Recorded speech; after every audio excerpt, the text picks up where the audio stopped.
This story takes place in England, featuring Irina, a Russian lady working for Esther as her housekeeper.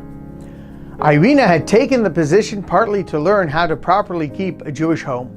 Her family was not interested in observing kashrut, but Irina wanted to at least learn the basics, in the hope that Hashem would help her the rest of the way and convince her relatives to come closer to Judaism. Around the time of Purim, Esther invited Irina and her family to celebrate the Yom Tov together, and to her great surprise, Irina's son and daughter accepted the invitation out of curiosity, unlike her husband, who was not interested at all. On the morning of Purim, they went to shul. There, Irina's son was immediately drawn to the atmosphere of prayer and listened to the Megillah with great attention, while her teenage daughter Alina seemed detached from the proceedings. To her, it was a waste of time. Esther had tried to make her aware of the beauty of Purim, but her heart was closed.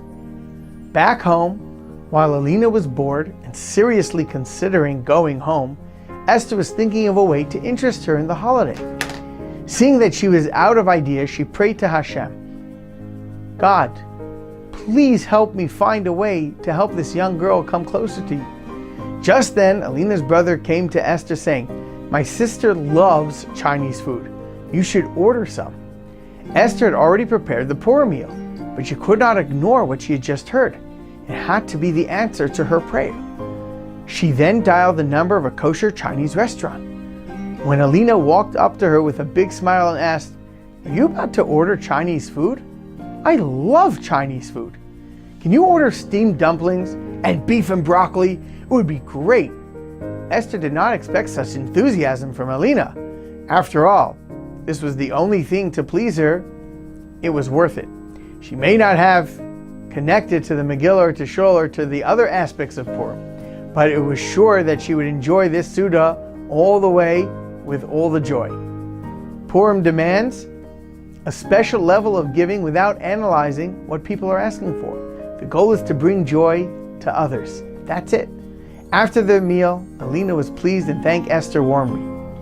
"It was terrific. I could not imagine that kosher Chinese food would taste so good." Esther took the opportunity to tell Alina, on Purim, God answers prayers more easily. If you want, you can say a few chapters of Tehillim and then ask Hashem for whatever you need, because He's really close to us and listening right now. You will hear whatever you ask Him. Just open up your heart and tell everything to God. This time, Alina did not hesitate a second and immediately accepted. Within a few minutes, she had performed 2 mitzvahs, the Purim meal and reciting Tehillim. Irina could hardly hide her joy, seeing how quickly a change was brought to her daughter. Esther then tried to keep making progress and offered her to come distribute the Mishloach Manot food packages gifted on Purim, which Alina agreed to do. As they had dropped off the last one and were driving home, Esther and Alina heard shattering glass. Less than 20 meters behind them, 2 cars had crashed in the intersection they had just crossed. They had just been spared certain death. It was Esther's reflex to thank Hashem for this miracle, while Alina was understandably in shock.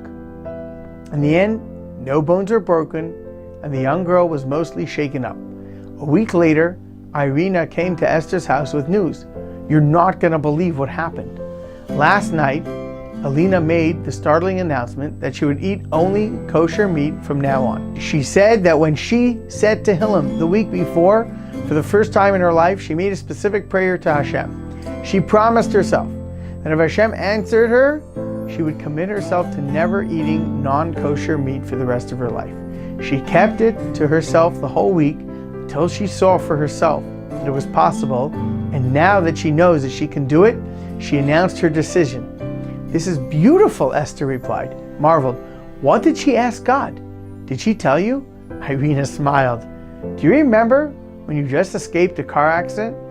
Well, right before, Alina had asked God to give her a sign of His presence, something to encourage her to come closer to Him. And she was not disappointed. Since that day, Alina's decision completely changed the home's atmosphere. Before Purim, only Irina wanted to observe all kashrus laws, but now both her son and daughter supported her.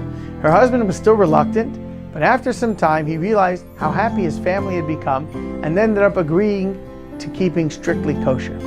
Several months later, not only had they banned any non-kosher meat from their home, but they also koshered their entire kitchen. Alina then began attending a religious school while her brother went to study in yeshiva.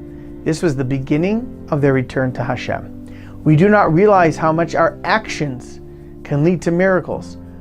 What started it all? A gesture as simple and insignificant as ordering food to please someone. Imagine what would have happened had Esther refused because she had already prepared a meal. She would have simply missed the merit of bringing back an entire family to the path of Torah. Shabbat Shalom.